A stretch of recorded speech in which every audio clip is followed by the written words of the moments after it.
Right, hello, welcome, Lockdown Workshop. So, in today's video, serious head on. Right, how-to videos. I don't like how-to videos because my style of video making isn't very structured or whatever, but we're going to do a how-to video today. So, we've just done one of Di's bikes. We've got another bike in.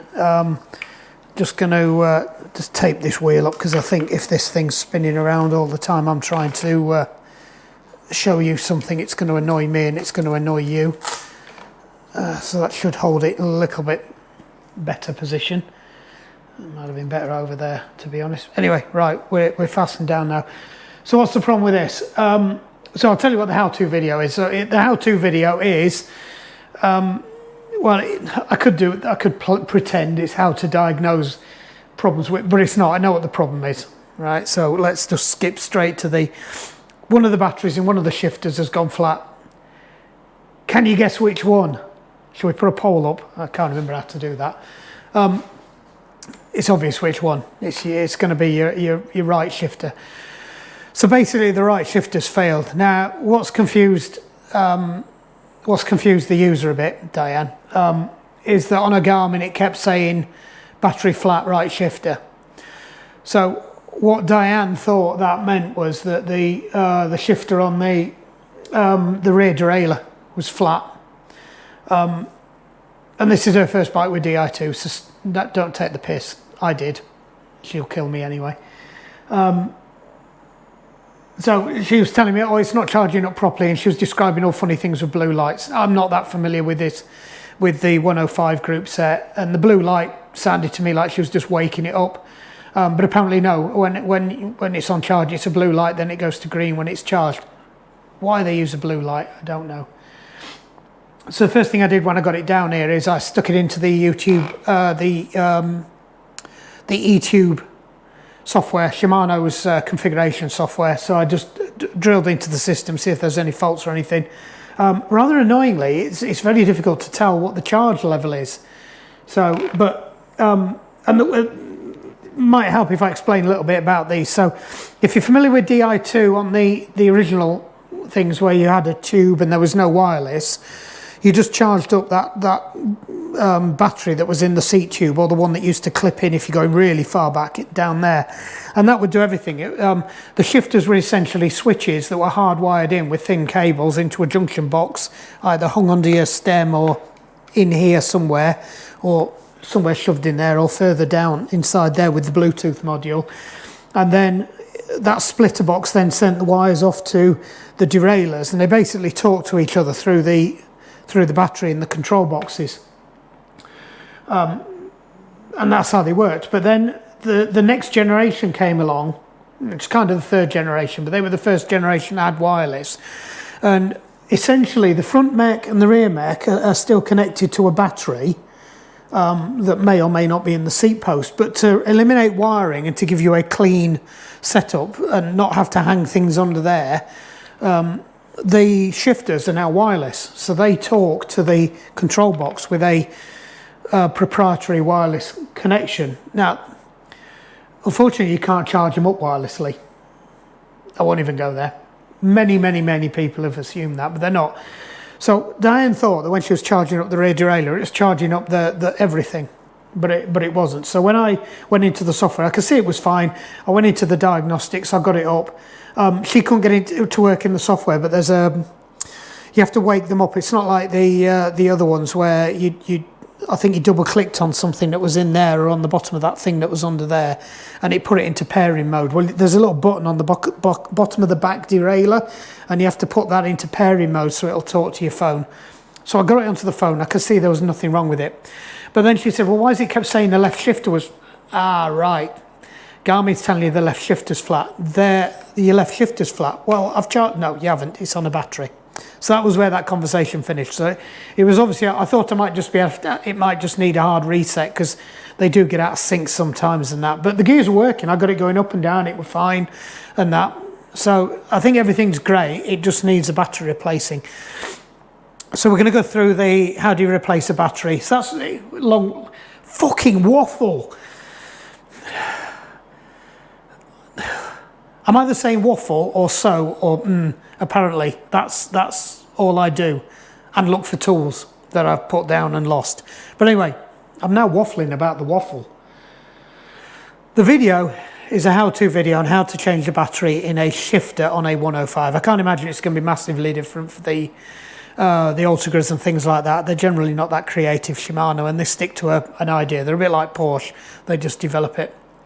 SRAM on the other hand, all over the place. But I'll be honest, I'm converted. I used to be, you know, you're either SRAM or Shimano or Campag.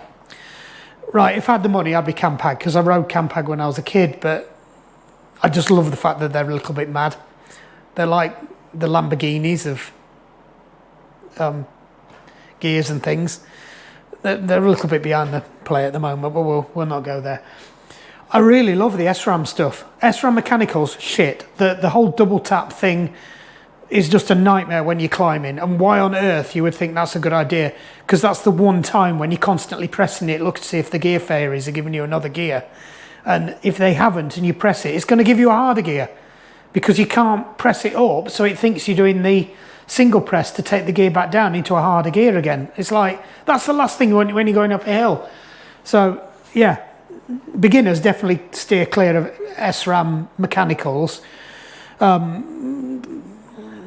Seasoned cyclists, if you're stupid enough to keep... I do it all the time. That's why I love the beep. It goes beep. So then you do it at least another 3 times just to check that you've not got... And then eventually it gives up and stops beeping. It just ignores you. I do love that. Anyway, we're waffling about the waffle again. So... there's a couple of things we can do first. So let me just lock this off and get it into a position where you can see it, and I'll bring you round the front. Right, I'm not sure how this is going to work because the error was coming up on the Garmin. And the Garmin's going to have different parameters to this. I think it's 20% on the Garmin. I could be wrong, so don't jump on me. I'm just pulling that out of my head from what I remember about other things. Now, if you press both of these buttons down at the same time, watch out for a little light there. So I've got you against this white wall because it's a bit of a nightmare if I do it. There's too much clutter going on in the background. Right, so you can see that's a green light. It's come on and gone off. Right, and the reason you press 2 is so it can't go up or down. Right, but you still get it every time you... I think if you press another gear... Oh no, I thought you got it anyway. But press the 2 together and you get a battery status light, right? If it comes on green, you've got somewhere between 11 and 100% battery. If it comes on either red or amber, I can't remember which colour it is, it's less than 10%, right? So that's, as a system check, you can do that before you go out without, you know, if you're not relying on it. I suspect the Garmin's got a little bit overexcited and it's gone a bit early on this one. So I think what we're going to do is we're going to switch it anyway, because Diana witter, right? If he keeps telling her it's gone flat, she'll witter about it. So what we need to do, I'm pretty sure on the SRAMs they're in that bobble there, but I'm pretty sure that they're under here. So it's the right shifter, so that's left and right. Yeah, it's there. All right, so just flip this back. If you turn it inside out, it'll stay back. I'm going to get you a little bit closer and I'm going to drop the bike down slightly and then you should be able to see. Right, so we need a small screwdriver. This may or may not work. Nope, it's not going to work. Right, get another screwdriver. So I've gone the biggest to the set to the very smallest in the set, so it might be too small, this one. And it's a Posi, not a Phillips, but I think it should. Oh, there we go, it's done. Right, so just be careful with this, because from my experience with Shimano bolts, they have a habit of doing a runner. Yes, that would have done a runner. There's no retainer on the other side. So they should, if you take this off, now expose the battery compartment. Yep, so it's just a simple hinge. Right, I don't know if you can see this. Let me have a look. So that sort of grey-white thing, that's a silicone rubber thing, and that's important. Remember that later. You want to be looking around here and making sure there's no dirt and shit. What I'm going to do is I'm going to, while the batteries are out, I'm just going to a little bit of silicone grease that I use on the coffee machine in here. I'm just going to smear a little bit around there, because apparently that's a bit of a weak spot for getting wet. I don't know why, but it's just come up a couple of times that they have a habit of getting wet in there, and it's possibly because of tiny imperfections in the plastic or the carbon or whatever that is. Oh, you swine! 1632s. I haven't got any 1632s. Bugger. Right, I'll have to go and have a look in the house. Can't believe it. I actually had a pack of 1632s that I bought for a really weird cadence sensor that I... oh, that's interesting. Right. I didn't take notice of which way round these were when I took them out. Let me go and have a quick look at the video. Yeah, I thought I was right. You can see the holders there and the touch pads there and there, so that kind of means the positives to the back. So that's the wider bit was pointing that way. Right, so I'm just going to get a tad of did say I'd do this with the batteries out, so so this is just food grade silicone grease, so I use it on the coffee machine. Because it's food grade, it tends to, it's got a higher melting point because it gets used near boiling water and stuff like that all the time. So we'll just put a little bit of a smear around there. That's it. I don't think it needs any more. Just maybe a little bit in there. No great globules of it. We don't want it getting into the battery compartment itself. It just needs a little smear around. That's all. I tend to find, as a rule, if you're changing the batteries in your heart rate monitors as well, definitely do this. If you ever have to take your Garmin watch to pieces to replace the temperature sensor, don't ask, there's a video for it. Do the same thing. You won't regret it. Right, there we go. Don't over tighten it, but it needs to be tight enough to put that on. Right, let's get you moving. Right, so let's have a look, see where we go. There you go. Green light, all good, sorted out. We'll just chuck that back over the top. Oh, it says it's a CR1632 on there as well. There you go. Right, well that's something new. So we're going to make sure we keep them in stock now. I think pretty sure mine in the SRAM ones are not. They're 2032s, but I'm going to go and check that now anyway. The other ones are probably alright. She hardly ever uses them, but we'll... right, cool. Let's crack on and end it right there. So I think that's pretty much it. There's not a lot to this one. It's going to be a fairly short video. That reminds me. This annoys me every time I see it. That's hanging out. I do actually have a tool for that. Pretty sure I have a tool for that. Somewhere in here. I could be wrong. Could be in here.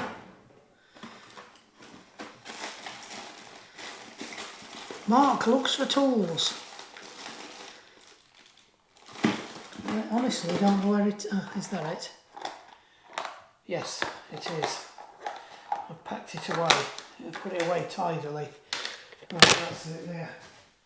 So that's the insertion tool for inserting the cables into there, but you can also use it for pushing this bung in as well. So, there we go.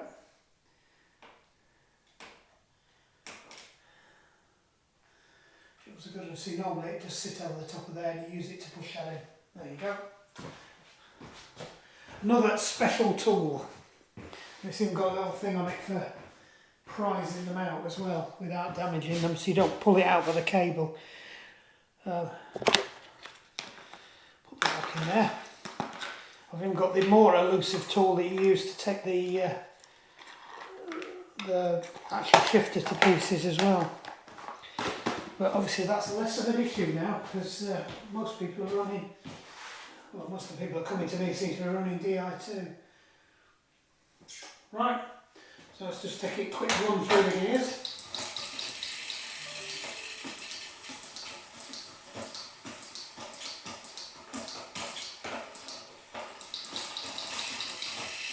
Yeah, that's fine. There you go.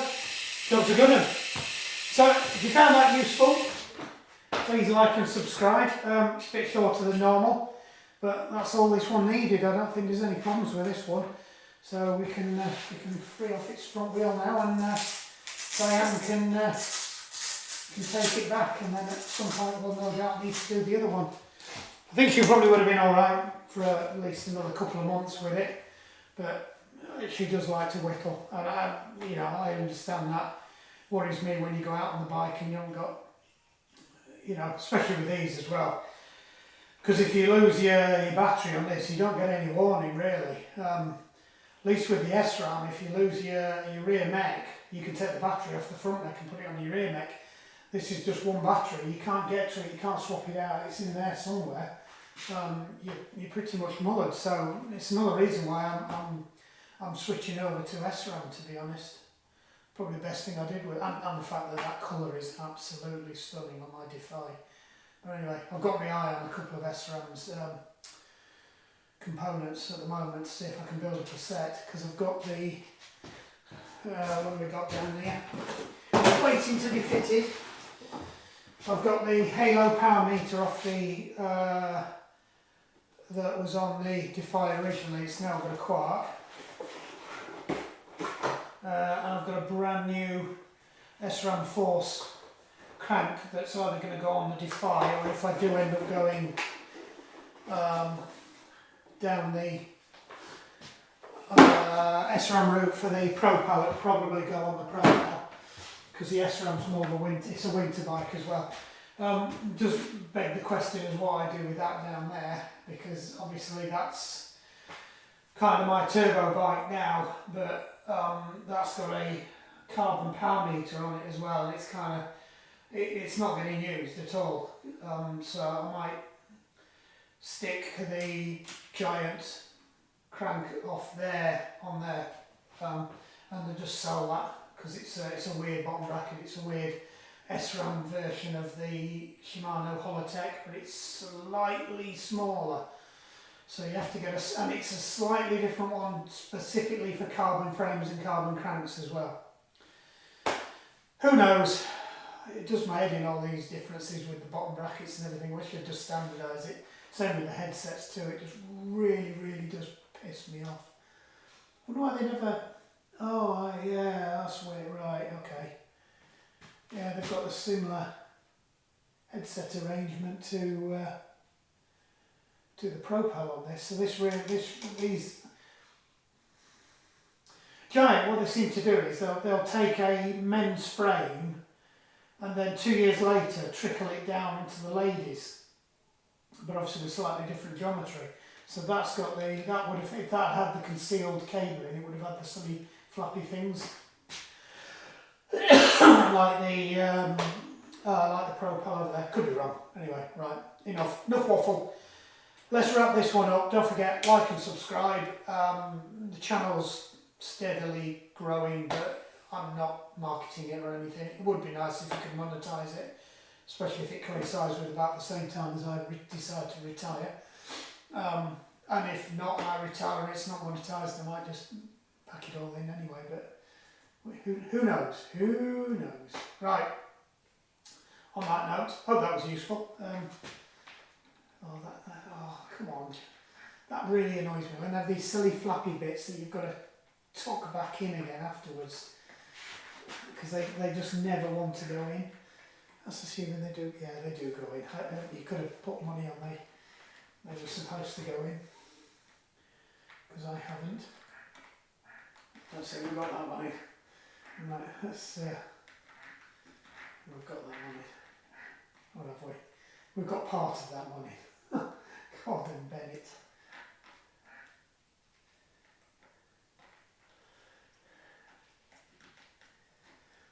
We have got an interesting one coming up while I'm faffing around with that. that in there. Right, yeah, we've got an interesting one coming up. I was originally going to let Wayne have the group set off the bike that got crashed, because he's got a TCR with this silly hybrid hydraulic system. So it's a normal mechanical rim brake style shifter, but when it comes through to there, the cable then pulls on a mechanism, and that's a hydraulic box, and then that turns it into hydraulic pressure, and one side goes down there, and you get these weird silly plungers that come out. It's a rate faff, and they're a bit of a liability. They do go wrong. They take some truing up. You have to keep adjusting them for cable slack and your brakes and everything. So what he said was, well, I'll take yours. And I said, well, it's 105 and the rest of your bike's Ultra. It'll be a bit, it'd knock me that a bit. But he was like, no, it doesn't matter. But then I just happened to spot somebody was selling a really nice set of hydraulic 11-speed Ultra shifters for 100 quid. I mean, they're normally like second hand, like 80, 90 pound each. 100 quid, and they are like brand new. There's not a mark on them. So I've got them.